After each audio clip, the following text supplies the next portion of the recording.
नमस्कार दोस्तों, हमारे चैनल में आपका बहुत बहुत स्वागत एवं अभिनंदन है। हमारे चैनल पर चल रहा है यूपी टीजीटी संस्कृत व्याकरण प्रवेशिका, जिसमें हम व्यंजन संधि पढ़ रहे हैं। व्यंजन संधि का हमारा ये आज लास्ट वीडियो रहेगा। इससे पहले हम व्यंजन संधि के सभी सूत्र पढ़ चुके हैं। तो आइए आज हम शुरू कर देते हैं। णत्वम विधान सूत्र है आपका णत्वम विधान, यानी कि नाकाड़ा करने वाला सूत्र हम आज पढ़ेंगे। इसका पहला सूत्र है रसाभ्याम नौड़ः समान पदे। रसाभ्याम नौड़ः समान पदे, ये क्या कहता है? यदि रा और शा, क्या रा और शा, मूर्धन्य शा आपका, इसके बाद यदि ना आ जाए, क्या आ जाए? इसके बाद यदि ना आ जाए तो क्या होगा? ना का ड़ा हो जाएगा। क्या हो जाएगा? ना का ड़ा हो जाएगा। अब रा और शा कैसा होना चाहिए? किसी एक ही पद में, यानी कि ऐसा शब्द हो कोई कि ये वाला ये ना हो कि ये ना, रा और ना दोनों एक ही पद में हो, अलग अलग पद ना हो, एक ही पद में आए दोनों रा और ना, तब होगा। ऐसा नहीं कि रा अपना एक अलग पद में है, ना अलग पद में है, शा अलग पद में है, ना अलग पद में है। यदि रा और शा, रा और शा ना के साथ किसी पद में आ जाते हैं तो ना का ड़ा हो जाता है। इसके एग्जाम्पल से जान लेते हैं। इसका एग्जाम्पल आपका चतुर। चतुर क्या है हमारा? किसी पद के अंत का है, और चतुर हमारा क्या है? किसी पद के अंत का है। इसके बाद क्या आ रहा है? हमारा ना आ रहा है, तो ना का ड़ा हो जाएगा। और फिर हमारा रूप क्या बन जाएगा? चतुर्णाम। चतुर्णाम, चतुर्णाम शब्द हमारा बन जाएगा। क्या शब्द बन जाएगा? चतुर्णाम। इसी तरीके से ये रा का उदाहरण हो गया। शा का उदाहरण लेते हम। पुस, पुस प्लस ना, पुस प्लस ना, तो बराबर हो जाएगा पुष्णा। क्या हो जाएगा? पुष्णा। ना का क्या? पुष्णा। क्या हो जाएगा? पुष्णा। पुष्णा। ना का क्या हो जाएगा? आपका ड़ा हो जाएगा। ना का क्या हो जाएगा? ड़ा बन जाएगा। कहने का मतलब केवल इतना सा है, यदि रा और शा के बाद क्या आ जाए? ना आ जाए तो ना का ड़ा हो जाता है। किस सूत्र से? रसाभ्याम नौड़ः, रसाभ्याम नौड़ः समान पदे। रसाभ्याम नौड़ः समान पदे। इसके बाद इसी कार्य को करने के लिए एक सूत्र और आता है, अटकुप्यांग नुम नुम अव्यायोपी। ये क्या कहता है? अट, अट कुप्पौ, का वर्ग और पा वर्ग, आंग नुम। ये क्या कह रहा है? यदि रा और शा, क्या रा और शा, इसके बाद अट आ जाए। अट यानी कि आपके स्वर और या व र ल हा, अट आ जाए। रा और सा के बाद या कोई स्वर आ जाए, व या व र ल आ जाए, या फिर रा और सा के बाद का वर्ग का कोई अक्षर आ जाए, वह पा वर्ग का अक्षर आ जाए, या रा और शा के बाद आ जाए आपका अंग, या अनुस्वार आ जाए। क्या आ जाए? अनुस्वार आ जाए। इनके बाद ना होगा तब भी ना का ड़ा हो जाएगा। थोड़ा अच्छे से आप समझ लेते हैं। जैसे मान लीजिए ये है हमारा रा, इसके बाद हमारा आ जाए, रान आ जाए शब्द, रान शब्द है नहीं, रान आ जाए शब्द, तो क्या होगा हमारा? यहाँ ना का क्या हो जाएगा? ड़ा हो जाएगा और शब्द बनेगा रान। इस तरीके का शब्द बनेगा। खैर, अगर इसके बाद स्वर आ जाए, तो अगर इसके बाद मान लो यह आ जाए, इस तरीके से आ जाए, रव्यन शब्द आ जाए, रव्यन, मान लीजिए एग्जाम्पल, रव्यन शब्द आ जाए, तो यहाँ पर हमारा क्या है? अट है, तो ना का क्या रूप बनेगा हमारा? रव्यण, रव्यण शब्द बनेगा। यदि रा के बाद रा आ जाएगा तब भी बनेगा। रा के बाद मान लीजिए ला आ जाए, रलव, रलन आ जाए, रलन शब्द मान लो, तो रलन का भी क्या होगा, हमारा रा हो जाएगा। कहने का मतलब ये है कि यदि रा इसके बाद इतने शब्दों का व्यवधान हो जाए, स्वर आ जाए या वरलहा आ जाए, का वर्ग का आ जाए, पा वर्ग का कोई वर्ड आ जाए, व अंग का आ जाए, आपका नुम यानी अनुस्वार आ जाए, ये भी बीच में आ जाए, इनके बाद क्या हो, हमारा ना हो, तब भी क्या होगा, रा हो जाएगा। यहाँ पर क्या हो रहा था कि रा और शा के तुरंत बाद, रा और शा के तुरंत बाद ना आ रहा था। यहाँ स्थिति क्या थी, रा और शा प्लस ना, प्लस ना, तो ना का हम रा कर रहे थे, ये स्थिति थी। तो ये हमारा सूत्र लग रहा था रसाभ्याम नौणः समान पदे। यहाँ पर सूत्र हमारा बदल जाता है अटकुप्यांग नुम अव्यायेपि। ये क्या कहता है, यदि रा प्लस शा, रा और शा इनके तुरंत बाद इतने स्वर आ जाए, स्वर आ जाए, इनके बाद स्वर आ जाए, आपका रा के बाद आपका स्वर आ जाए, दोनों की स्थिति समान ही है, स्वर आ जाए, वह अंतस्थ व्यंजन आ जाए आपके, या वरला हा आ जाए, का वर्ग आ जाए, आपका यहाँ पर आंग आ जाए, अनुस्वार आ जाए, इनके बाद ना आए, इतने बीच में हो, यानी कि रा और ना के बीच में इतने वर्ड आपके हैं, स्वर है, अट है, कुप्पऊ है, कुप्प मतलब का वर्ग और पा वर्ग, आंग है, नुम है, ये बीच में है, रा और ना के बीच में, शा और ना के बीच में इतने वर्ड यदि बीच में आ जाए, ये सब आ जाए, एक आ जाए, व दो आ जाए, तीन आ जाए, तब भी क्या होगा, नाकाड़ा हो जाएगा। और यदि कोई भी नहीं आएगा, सीधे सीधे यदि रा के और शा के बाद ना आएगा, तब भी नाकाड़ा होगा। यदि ना और शा के बीच में रा, शा और ना, इनके बीच में यहाँ पर स्थिति है, यहाँ है हमारा रा या फिर हमारा शा, ये है या ये है, इसके बाद बीच में इतने वर्णों का व्यवधान हो, तब भी ना का क्या हो जाएगा, रा हो जाएगा। कितने बीचों का, कितने शब्दों का व्यवधान हो, का वर्ग के वर्ड आ जाए, 10 तो ये हो गए आपके का वर्ग के, का खा गा गा गा पा फा बा बा मा, ये हो गए आपके 10 तो, और 9 आपके यहाँ पर स्वर हो गए, और 5 आपके ये हो गए, तो यही हो गए यहाँ पर 14, तो 5 ये हो गए और 9 आपके ये हो गए, तो 15 यही हो गए, 10 ये हो गए, ऊपर से ये वाला आ हो गया आपका, और अनुसार हो गए। ये इतने यदि बीच में व्यवधान देंगे फिर भी नाकाड़ा हो जाएगा। अब आपको समझ में आ गया होगा। इसके बाद अगला एक और सूत्र है, ये भी यही काम कर रहा है। क्या कर रहा है, आपका ड़त्व विधान कर रहा है, ना के स्थान पर रा का कार्य कर रहा है। ये सूत्र क्या कह रहा है, रवर्णानस्य रत्वम वाच्य। ये कह रहा है यदि ऋ के बाद हिरस्व ऋ व दीर्घ ऋ के बाद, हिरस्व ऋ व दीर्घ ऋ के बाद ना आ जाएगा, तब भी ना का ड़ा होगा। यदि ऋ के बाद हिरस्व ऋ हो व दीर्घ ऋ हो, उसके बाद यदि ना आएगा तब भी ना का ड़ा होगा। इसका एग्जाम्पल जान लेते हैं, जैसे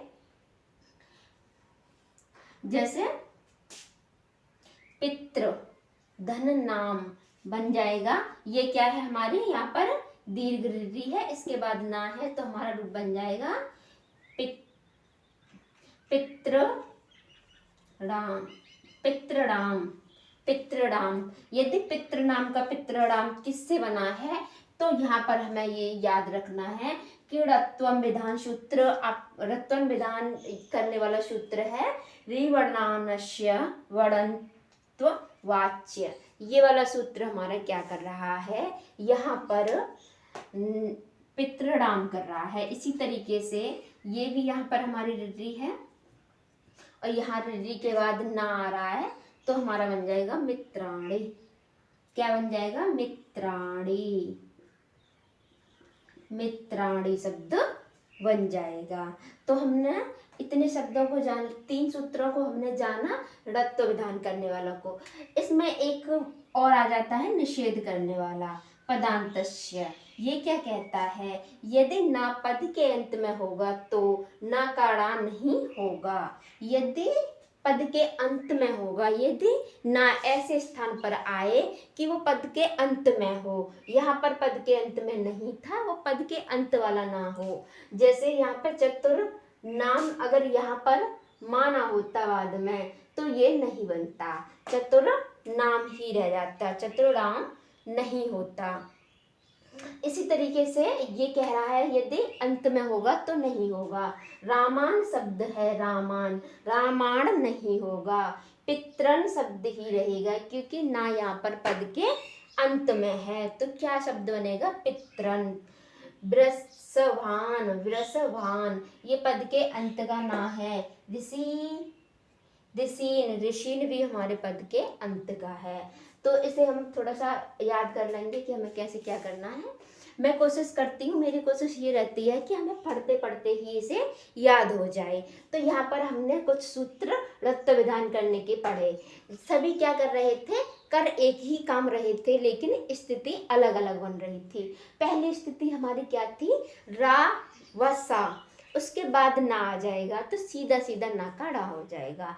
दूसरी स्थिति हमारी क्या थी कि यदि रा और शा के बाद, रा और शा के बाद ना आएगा, किंतु बीच में, उन दोनों के बीच में कुछ वर्ण ऐसे हैं जिनका व्यवधान होगा, फिर भी ना का ड़ा हो जाएगा। वो व्यवधान करने वाले कौन कौन से शब्द थे? स्वर है आपका, अट है, अट में स्वर है, अंतस्थ वर्ण है आपके, का वर्ग है, पा वर्ग है, इसके बाद आंग है आपका, और नुम यानी कि अनुस्वार है। इतना याद रख लेंगे। कौन से? स्वर है, अंतस्थ वर्ण है, का वर्ग है, पा वर्ग है, आंग है आपका, और विसर्ग है। केवल इतना सही याद रखना है।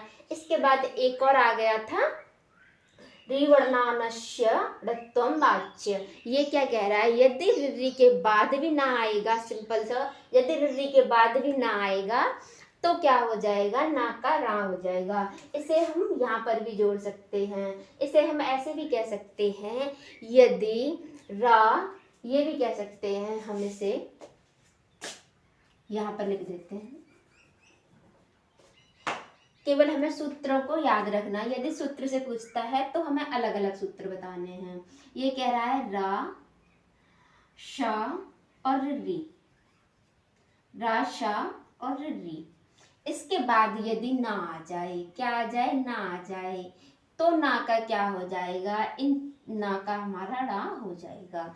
ये हमारा क्या कह रहा है? रसाभ्याम नोण समान पदे और रिवर्णानस्य णत्वम वाच्य, ये कह रहा है। इसके बाद एक और आ जाता है, इसमें हम क्या कह सकते हैं? इसमें एक और स्थिति हमारी ये बन रही है, रा व शा, इन दोनों के बाद कुछ वर्ण हैं। कौन से वर्ण हैं? हमारे अच हैं, यानी कि स्वर हैं, अंतस्थ हैं। अंतस्थ में हमारे कौन कौन से आते हैं? य और ल, और हा भी है, यहाँ पर हा है आपका, का वर्ग है, पा वर्ग है, आंग है आपका, आंग यानी कि बड़ा आ, और नुम यानी विसर्ग है आपके, क्या है? अनुस्वार है, मैडम अनुस्वार है, अनुस्वार है, यानी कि ऐसे हम लिख देते हैं, अनुस्वार है। इनके बाद यदि ना आएगा तो भी ना का ड़ा हो जाएगा। ये इतना पढ़ा हमने। इसके बाद एक और सूत्र को हम जान लेते हैं। एक छोटा सा सूत्र और है, इसको इधर देख लीजिए। अपदान्तस्य मूर्धन्य इड़ को आदेश प्रत्ययो, ये सूत्र है हमारा। क्या है? अपदान्तस्य मूर्धन्य इड़ को आदेश प्रत्ययो। ये क्या करता है हमारा? इसे जान लेते हैं हम। ये क्या कर रहा है? हमारा दंतीय सा का हमारा मूर्धन्य सा कर रहा है। क्या करता है ये? हमारा दंतीय सा का मूर्धन्य सा करता है। दंतीय सा के स्थान पर मूर्धन्य सा ये करता है। अब कैसे करता है? यदि इड़, इड़ यानी कि आपके स्वर, स्वर में आ को छोड़कर, ह्रस्व आ को छोड़कर। कावरगाए, कावरगाए व अंतस्थ वर्ण आए आपके। कौन कौन से अंतस्थ वर्ण? य वरला और व हा आए, हा आए। सीधा सीधा हम ये कह सकते हैं कि स्वरों के बाद स्वर हो हमारा, का वर्ग हो, य वरला हो, हा हो, स्वर में लेकिन क्या ना हो, आ ना हो, स्वर में लेकिन क्या ना हो, आ ना हो। इसके बाद यदि हमारा दंतीय सा आ जाए, इसके बाद क्या आ जाए? दंतीय सा आ जाए, तो हमारा इसका मूर्धन्य सा हो जाता है। लेकिन दंतीय सा की कुछ कंडीशन है। दंतीय सा की क्या है? कुछ कंडीशन है। क्या कंडीशन है ये? अपदांत का सा हो। कैसा हो? अपदांत का हो, पदांत का ना हो। और दूसरी कंडीशन क्या है ये? प्रत्यय का हो या आदेश का हो। ऐसा हो या तो वो प्रत्यय का सा हो व आदेश का सा हो और अपदांत का हो। एग्जाम्पल से हम जान लेंगे। ये क्या कह रहा है? ये हमारा दंतीय सा का क्या कर रहा है? मूर्धन्य सा कर रहा है। जैसे रामे, रामे हमारा शब्द, शब्द तो हमारा क्या है? राम है। क्या है? राम है। राम में कोई शब्द नहीं है, ये हमारा क्या है? अपदांत है, पदांत का शब्द नहीं है। राम क्या है हमारा? अपदांत है। और इसमें क्या है? राम में हम देख लेंगे कौन कौन से वर्ड हैं। तो ये हमसे यहाँ पर क्या कह रहा था कि स्वर हो, स्वर कह रहा था, उसके बाद सा हो। तो यहाँ पर हमारा स्वर ही है, स्वर है कि नहीं? ए है। ए के बाद हमारा क्या है? सु है। प्रत्यय का सु है, प्रत्यय का है ना सु। किसका मांग रहा है ये? अपदांत का सा हो, प्रत्यय का हो व आदेश का हो। सा की कंडीशन क्या है? या तो प्रत्यय का सा हो व आदेश का सा हो और अपदांत का होना चाहिए।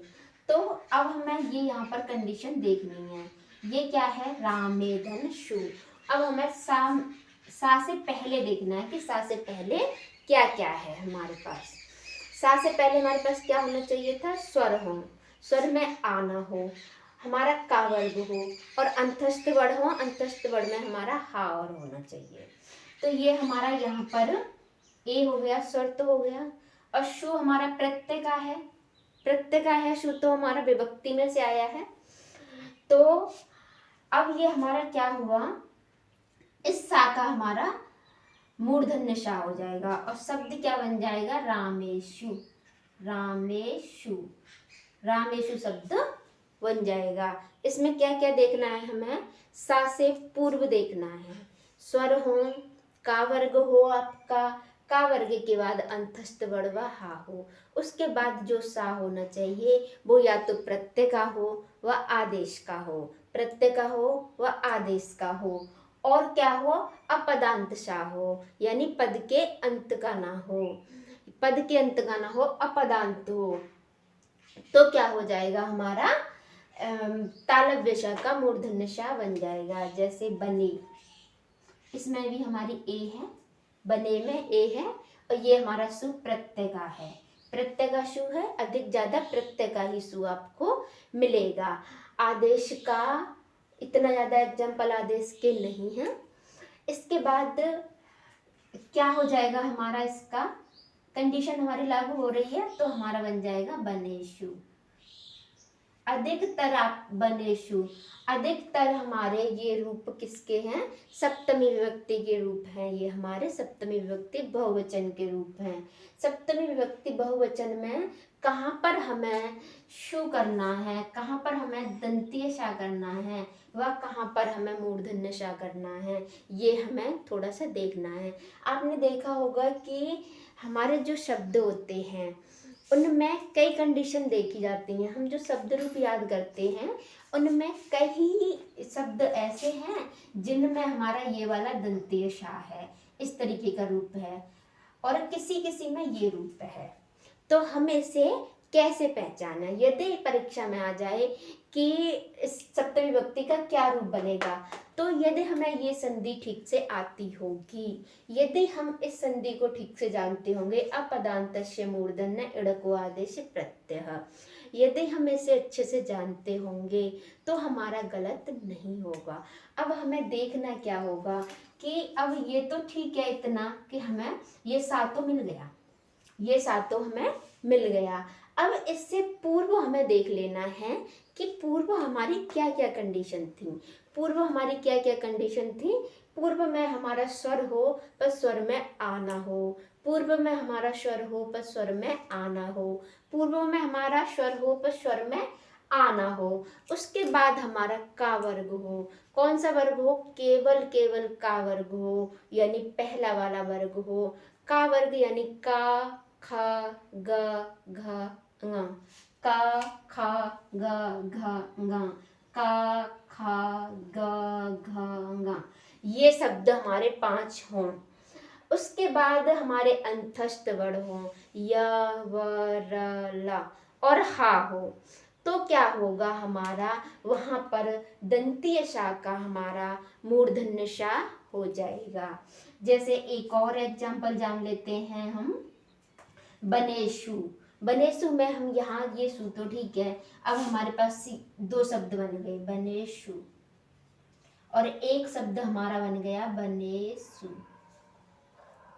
यदि हमसे ये पूछा जाए कि इसमें कौन सा शब्द हमारा शुद्ध है, इसमें हमारा कौन सा शब्द शुद्ध है, तो अब हम इससे क्या कर लेंगे, विच्छेद कर लेंगे।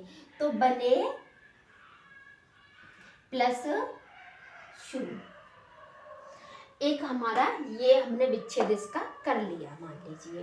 अब हमें क्या देखना है कि इसी वाले सा का हुआ है, इतना तो हमें पता है कि दंतीय सा का हमारा मूर्धन्य सा हुआ है। पर अब हम देख लेंगे कि स्थिति हमारी बन पा रही है कि नहीं। स्थिति में हमारी क्या कंडीशन थी, स्वर हो पर स्वर में आना हो, का वर्ग हो, का वर्ग के 5 अक्षर हों, अंतस्थ हो या वरला और हा हो, अंतस्थ हो व हा हो, तो क्या हो जाएगा, दंतीय सा का मूर्धन्य सा हो जाएगा। तो यहाँ पर हम इसे अलग करें तो ना प्लस ए यही होगा। तो अंत में हमारी ये ए है, ए हमारी स्वर में आती है तो हमारा दंतीय सा का मूर्धन्य सा बन जाएगा। इसके बाद हम इसके 2 एग्जाम्पल और देख लेते हैं। एक शब्द है रामः प्लस श्या, रामः प्लस श्या। अब हम यहाँ पर शब्द बनाएंगे तो क्या हम इसे यहाँ रामश्य ऐसे कर सकते हैं। अब ऐसा हम नहीं कर सकते। क्यों नहीं कर सकते? क्योंकि सा से पूर्व हमारा ये यहाँ पर आ है, सा से पूर्व हमारा क्या है, आ है। इस कारण से हमारा दंतीय सा मूर्धन्य सा में परिवर्तित नहीं होगा, नहीं होगा। क्या स्थिति थी कि स्वरों में आ नहीं होना चाहिए, स्वरों में आ नहीं होना चाहिए। दूसरा हमारा एक और बन जाता है, दूसरा हमारा बन जाता है पेश धन अति, पेश धन अति। यहाँ पर भी हमारा नहीं होगा। क्यों नहीं होगा पेश धन अति में? कि ये हमारा शा जो है ना तो प्रत्यय का है ना आदेश का है, न प्रत्यय का है न आदेश का है, इसीलिए नहीं बनेगा और बन जाएगा पेशति, पेशति रूप हमारा बन जाएगा।